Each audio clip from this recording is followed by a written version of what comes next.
Shortly after the release of the amazing Final Fantasy VII Remake trailer at Tokyo Game Show 2019, Yoshinori Kitase, who is the producer of the remake, came on stage to give an awesome presentation, going over one of the famous boss battles in the game and breaking down a lot of new combat styles and information in the game.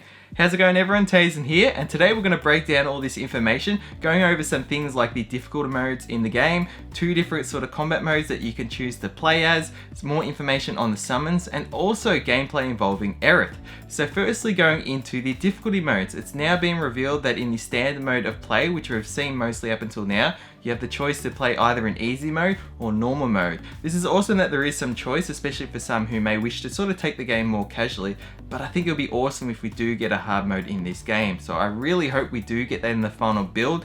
The fact that we've only seen easy and normal now does have me a bit concerned, but I still hope that it could be possible, especially if some people may respond to this with some negative backlash that where is the hard mode. But again, it could be something that may also come into the game later on, like we've seen with Kingdom Hearts 3 Critical Mode being released as a DLC.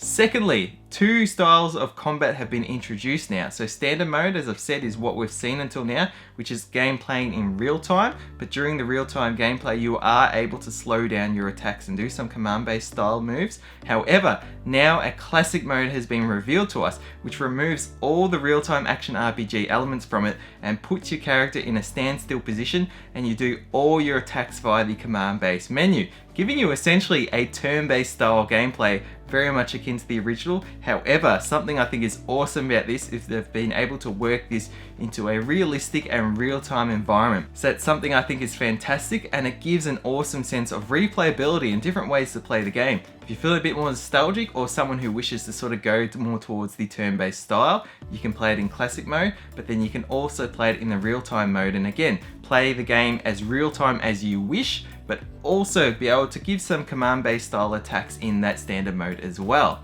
Now second, we received some awesome gameplay information and footage of Aerith. So her standard attacks are actually long-range magical attacks, but when you press the triangle button, you are able to actually activate her Tempest ability. Now when you activate this ability, she basically creates a holy circle area in the battlefield, and any magic spells you use in this area are actually cast repeatedly. That's something I think is awesome, and it gives an awesome different way of maybe you're playing as Cloud close up, you might not have Barret on you, you can able to switch back to Aerith, and what's awesome about Aerith's long range gameplay is it allows you to deal damage with her from a distance, but at the same time helping you protect her from taking too much damage, so you can still use her for her magical and healing abilities. Now lastly, we got some awesome information and full footage of Ifrit being summoned in this battle. So this is the boss battle against Apps, who is the boss monster in the sewers under Don Corneo's. It's actually Don Corneo's pet, and we got to learn a lot more about how summons work. So firstly, every character can equip 1 summon at a time. It's suggested that apparently depending on the area and sort of the enemies that you are fighting, you can be strategic as to which summons you think best suit equipping to your characters at that point in time. Now in order to bring a summon onto the battlefield, your attacks actually fill up a summon gauge. Once the summon gauge is full, you're able to then summon that actual summon into battle. Now when this happens, all your characters still stay on the battlefield, so this is fantastic to hear. And then the summon then attacks through AI. The AI then controls the summon's attacks. However, we saw that Cloud was able to use some of his ATB gauges to issue actual specific abilities to Ifrit. So in this case, we saw Ifrit use both Flare Burst and Crimson Dive, which is awesome because depending on how you play, maybe you wish to use your ATB for Cloud specifically or your other main characters,